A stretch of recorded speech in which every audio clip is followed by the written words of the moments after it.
system. So bacterial several processes they are regulated by this two component system. നമുക്ക് പറയാൻ പറ്റും. അതിന്റെ first component ആണ് sensor component. Second എന്ന് പറയുന്നത് response regulator ആണ്. Sensor എന്ന് പറയുന്നത് kinase component ആണ്. So ഇവിടെ എന്താണെന്ന് വെച്ചാൽ ഒരു sensor kinase എന്ത് ചെയ്യും ഫസ്റ്റ് autophosphorylate ചെയ്യും their own histidine residues എന്നിട്ട് ഈ transfer phosphate to the regulator aspartate. So ഇപ്പം ഒരു കണ്ടീഷൻ നൈട്രോജൻ സ്റ്റാർവേഷൻ ആണ് ബാക്ടീരിയയിൽ ഉണ്ടെന്നിരിക്കുക. അത് സെൻസ് ചെയ്യുന്നവരാണ് first compound kinase domain sensor. അത് സെൻസ് ചെയ്യും. അത് എന്നിട്ട് ഇത് ഓട്ടോഫോസ്ഫോറിലേറ്റ് ചെയ്യും. ഓട്ടോഫോസ്ഫോറിലേറ്റ് ചെയ്ത് ഈ ഫോസ്ഫേറ്റ് അവരുടെ റെസ്പോൺസ് റെഗുലേറ്ററിന് കൊടുക്കും. aspartate റെസ്പോൺസ് ഈ ഫോസ്ഫേറ്റിന് ട്രാൻസ്പോർട്ട് ചെയ്യും. അപ്പോഴത്തേക്കും അതിനനുസരിച്ചുള്ള റെസ്പോൺസ് അവിടെ ഉണ്ടാവും. ഇനി വേറൊരു ടോപ്പിക്കാണ് റെസൊണൻസ് സ്റ്റെബിലൈസ്ഡ് സ്ട്രക്ചേഴ്സ് ഒക്കെ കുറച്ചുകൂടി സ്റ്റേബിൾ ആണ്. പിന്നെ ഒരു പെപ്റ്റൈഡ് ബോണ്ട് അമിനോ ആസിഡ്സിന്റെ പ്രോട്ടീൻ പെപ്റ്റൈഡ് ബോണ്ട് എന്ന് പറയുന്നത് പാർഷ്യൽ ഡബിൾ ബോണ്ട് ഉണ്ടാവും. ഇനി ബാക്ടീരിയ ഈ നൈട്രോജൻ സ്റ്റോർ ചെയ്യുന്നത് ഗ്ലൂട്ടാമൈൻ ആക്കിയിട്ടാണ്. സോ ഫസ്റ്റ് അവർ ഗ്ലൂട്ടാമൈറ്റ് അമോണിയ ആയിട്ട് കൺവേർട്ട് ചെയ്യും ATPയുടെ സഹായത്തോടെ. സോ ഇവിടെ ഗ്ലൂട്ടാമൈൻ സിന്തറ്റൈസ് ആണ്, കാരണം ATP ഉണ്ടെങ്കിൽ സിന്തസിസ് ആണ്. എന്നിട്ട് ഗ്ലൂട്ടാമൈൻ ആയിട്ട് അത് സ്റ്റോർ ചെയ്യും. ഇനി നൈട്രോജൻ സ്റ്റാർവേഷൻ ഇതാണ് കണ്ടീഷൻ. അപ്പൊ ബാക്ടീരിയക്ക് ഇതിനെ സർവേ ചെയ്യണം. അപ്പൊ ബാക്ടീരിയയിൽ ഈ കണ്ടീഷനെ ഓവർകം ചെയ്യാൻ വേണ്ടിയിട്ട് സ്പെഷ്യൽ ആയിട്ടുള്ള ട്രാൻസ്ക്രിപ്ഷൻ ജീൻസ് പ്രൊഡ്യൂസ് ചെയ്യും. So bacteria need special promoter sequence that are recognized by special sigma factors. So നമുക്കറിയാം മോസ്റ്റ് ഓഫ് ദ സിഗ്മ പ്രൊമോട്ടറിന് റെക്കഗ്നൈസ് ചെയ്യുന്ന സിഗ്മ 70 ആണ്, നോർമൽ -10 to 35 ആണ്. പക്ഷെ ഇത് സ്പെഷ്യൽ കണ്ടീഷൻ ആണ്. നൈട്രോജൻ സ്റ്റാർവേഷൻ അല്ലെങ്കിൽ സ്ട്രെസ് കണ്ടീഷൻസ് സ്പെഷ്യൽ ആണ്. അപ്പം ആ ജീൻസ് ആ സമയത്ത് മാത്രമേ എക്സ്പ്രസ് ചെയ്യുള്ളൂ. അപ്പൊ അത് റെക്കഗ്നൈസ് ചെയ്യാൻ സ്പെഷ്യൽ സിഗ്മാസ് ആണ്. ഇത് നോക്കുമ്പോൾ നമുക്കറിയാം സിഗ്മ 17 ആണ് most common sigma Tata region ആണ്.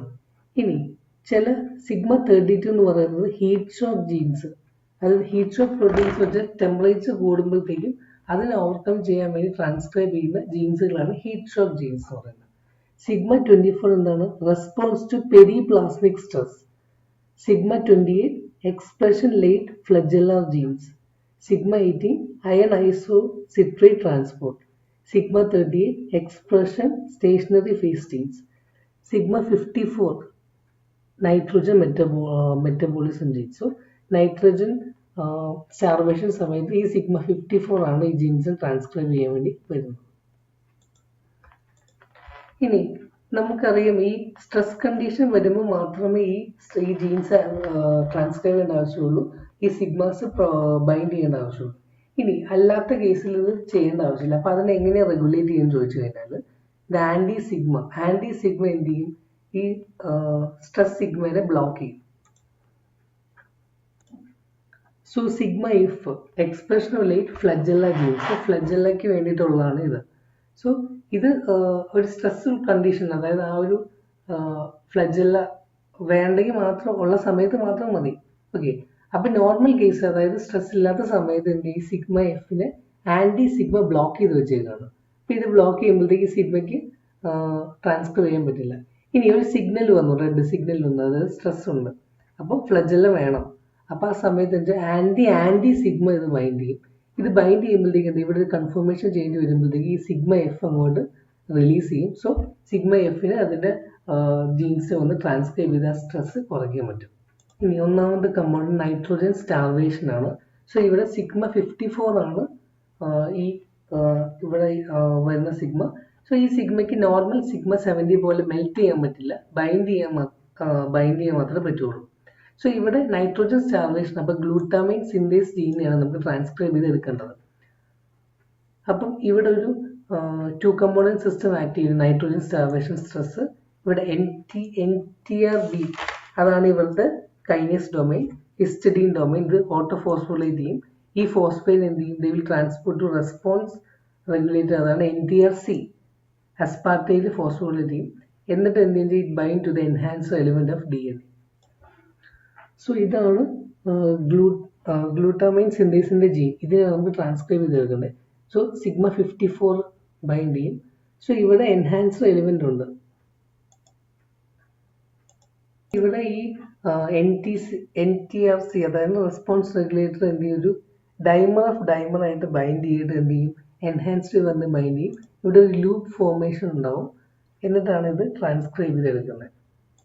ഇനി ഇങ്ങനെ ലൂപ്പ് ഫോർമേഷൻ ഉണ്ടാക്കാൻ ഫെസിലിറ്റേറ്റ് ചെയ്യുന്ന ഒരു ബെൻഡിങ് പ്രോട്ടീനാണ് IHF, ഇന്റഗ്രേറ്റഡ് ഹോസ്റ്റ് ഫാക്ടർ എന്ന് പറയും. ഇന്റഗ്രേറ്റഡ് ഹോസ്റ്റ് ഫാക്ടർ ആണ് ഇതിന് ലൂപ്പ് ഫോർമേഷന് ഹെൽപ്പ് ചെയ്യുന്നത്. ഇനി ഹൗ ദേ ഓട്ടോഫോസ്ഫോറിലേറ്റ് എന്ന് ചോദിച്ചു കഴിഞ്ഞാൽ, അതായത് ഇപ്പം ഗ്ലൂട്ടാമൈൻ ഒരുപാടുണ്ട്, നൈട്രോജൻ നല്ല ഹൈ ആയുള്ള സമയത്ത് എന്ത് ചെയ്താൽ ഇവിടെ ഈ ഗ്ലൂട്ടാമൈൻ വന്ന് ബ്ലോക്ക് ചെയ്ത് നിൽക്കും. അപ്പൊ ഇതിന്റെ ഈ ഒരു കൺഫർമേഷൻ ബെൻഡിങ് കൺഫർമേഷൻ ആണ്. അപ്പൊ ഇവിടെ ട്രാൻസ്ക്രൈബ് ചെയ്യാൻ നടക്കാൻ പറ്റില്ല. ഓക്കെ, സോ ഇതിന്റെ റെഗുലേറ്ററി ഡൊമൈനും ഇതൊക്കെ ഒരു ക്ലോസ് ബെൻഡിങ് കൺഫർമേഷൻ ആണ്. ഇനി ലോ ഗ്ലൂട്ടാമൈൻ ആ സമയത്ത് എന്ത് വേണം, ഇത് ട്രാൻസ്ക്രൈബ് ചെയ്തെടുക്കണം. അപ്പൊ എന്ത് ചെയ്യുന്ന വെച്ച് കഴിഞ്ഞാൽ ഇവിടെ ഗ്ലൂട്ടാമൈൻ ബൈൻഡ് ചെയ്യാനില്ല. അപ്പൊ എന്താ ചെയ്തത്, ഓപ്പൺ കൺഫർമേഷൻ ആയിട്ട് ഇത് ട്രാൻസ്ക്രൈബ് ചെയ്യും. ഇതിന് ട്രാൻസ്ക്രൈബ് ചെയ്യും, ഫോസ്ഫോറിലേറ്റ് ട്രാൻസ്ക്രൈബ് ചെയ്യാൻ പറ്റും. ഗ്ലൂട്ടാമൈൻ എൻഹാൻസർ വെച്ചിട്ട് ട്രാൻസ്ക്രൈബ് ചെയ്യാൻ പറ്റും. നെക്സ്റ്റ് കമ്പോണന്റ് ആണ് ബാക്ടീരിയൽ മൂവ്മെന്റ് എന്ന് പറയുന്നത്. So flagellar rotation in counter clockwise direction. So ഈ ഫ്ലജുല റൊട്ടേറ്റ് ചെയ്യുന്ന എങ്ങനെയാണെന്ന് വെച്ചാൽ പ്രോട്ടോൺ മൂവ്മെന്റ് ആണ് through the flagella. So intermembrane സ്പേസിൽ സൈറ്റോപ്ലാസം വന്ന ഒരു പ്രഷർ വെച്ചിട്ടാണ് ഇത് റൊട്ടേറ്റ് ചെയ്യുന്നത്. ഇനി this rotation all flagella form a coherent bundle to one side. So bacteria propel towards the other side. So this smooth swimming favored by presence of an attractant. ഇപ്പോൾ glucose ആവാം. ഇപ്പോൾ glucose ഒരു അട്രാക്റ്റന്റ് ആണെങ്കിൽ ആ അട്രാക്റ്റന്റിലേക്ക് bacteria അങ്ങോട്ട് പോകും. ഇനി ഒരു റിപ്പല്ലന്റ്, അത് ടോക്സിക് കോമ്പൗണ്ട് ഉണ്ടെങ്കിൽ ബാക്ടീരിയ എങ്ങനെ ചേഞ്ച് ഡയറക്ഷൻ മാറ്റുന്നതെന്ന് വെച്ച് കഴിഞ്ഞാൽ, സോ റിപ്പല്ലന്റ് ടോക്സിക് വരുമ്പോഴത്തേക്ക് എന്താണ്, ടംബ്ലിംഗ് മൂവ്മെന്റ് ഉണ്ടാവും. So during tumbling, flagella fly apart and stop and change in direction. Again it move to the counterwise clock direction. ഇനി എങ്ങനെയാണ് ബാക്ടീരിയ ഒരു അട്രാക്റ്റന്റ് അല്ലെങ്കിൽ റിപ്പല്ലന്റിനെ അവര് ബാക്ടീരിയ സെൻസ് ചെയ്യുന്നത് വെച്ച് കഴിഞ്ഞാൽ ത്രൂ MCP വഴിയാണ് ഇത്. What is MCP? Methyl accepting chemotactic proteins ആണ്. So MCP 4 types of classes ഉണ്ട്. MCP1, MCP2, MC3 and MCP4. ചില ലിഗാൻസിന് ഡയറക്റ്റ് ആയിട്ട് MCP ആയിട്ട് ബൈൻഡ് ചെയ്യാൻ പറ്റും. ചിലത് റിസപ്റ്ററായിട്ട് ബൈൻഡ് ചെയ്തിട്ട് ആ റിസപ്റ്റർ വഴിയാണ് MCPനെ ആക്ടിവേറ്റ് ചെയ്യുന്നത്. ഇനി ലിഗാൻഡ്, അത് അട്രാക്റ്റന്റോ റിപ്പലന്റോ എന്തോ, they bind to MCP and change the methylation pattern.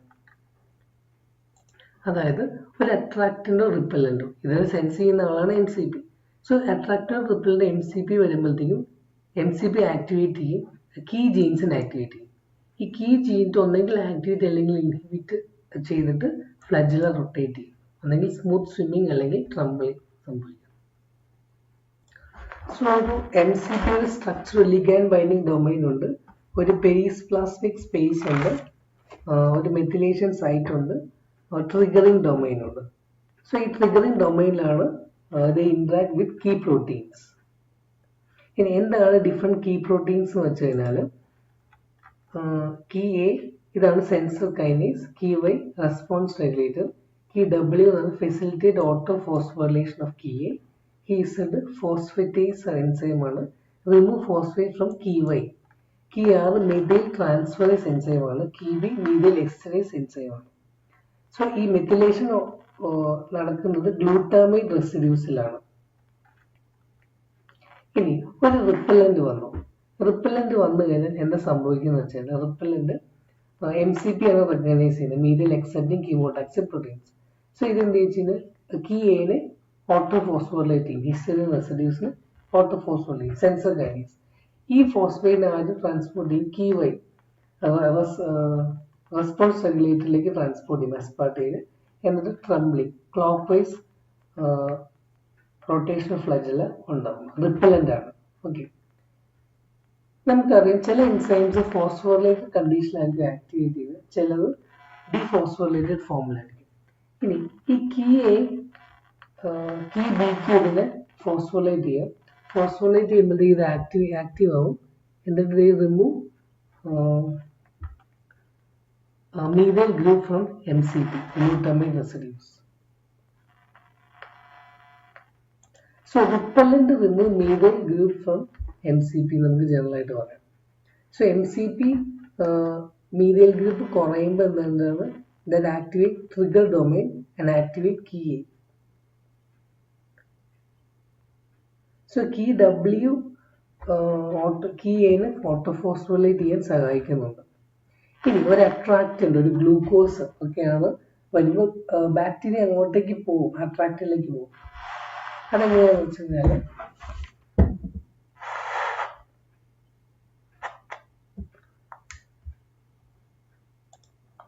ഒരു അട്രാക്റ്റന്റ് വരുമ്പോഴത്തേക്കും MCP എന്ന് ഓർഗനൈസ് ചെയ്യും. കീ ഇസഡ് എന്ത് ചെയ്തത് ഫോസ്ഫേറ്റേസ് ആണ്, റിമൂവ് ഫോസ്ഫേറ്റ്. കീ എയുടെ ഫോസ്ഫേറ്റ് ചെയ്യും, റിമൂവ് ചെയ്യും. കീ വൈ ആക്റ്റീവ് ചെയ്യും. എന്നിട്ട് counter clockwise rotation of flagella, smooth swimming സംഭവിക്കും. ഇനി ഈ കീ ഇസഡ് തന്നെ കീ ആറിനെ ആക്ടിവേറ്റ് ചെയ്യും. സോ ഫോസ്ഫേറ്റിനെ റിമൂവ് ചെയ്യും, കീ ആർ എന്ത് ചെയ്യും, ആക്റ്റീവ് ആവും. കാര്യം ഡീഫോസ്ഫോറിലേറ്റഡ് സമയത്താണ് കീ ആർ ആക്റ്റീവ് ആവുന്നത്. സോ ഇത് add methyl group to the MCP. Okay. So together with key W, key A and MCP form clusters of one or both poles of the cell, not randomly scattered. So ഒരു ഫ്ലജല്ലയുടെ structure നോക്കുമ്പോൾ L ring ഉണ്ട്, P ring ഉണ്ട്,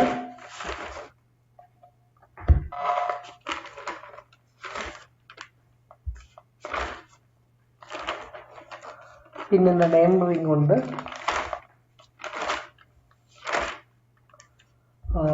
പിന്നെ C ring ഉണ്ട്. L ring എന്ന് വെച്ച് കഴിഞ്ഞാൽ LPS ലെയറിലാണ്, ഔട്ടർ ലെയറിലാണ്. P പെപ്റ്റിഡോഗ്ലൈക്കൻ ലെയറിലാണ്. M എന്ന് പറയുന്നത് പെരിപ്ലാസ്മിക് സ്പേസിലാണ്. C എന്ന് പറഞ്ഞാൽ സൈറ്റോസോൾ തന്നെയാണ്. C തന്നെ 3 ഫ്ലിഗ്, ഫ്ലിം, ഫ്ലിങ്ങും ഉണ്ട്.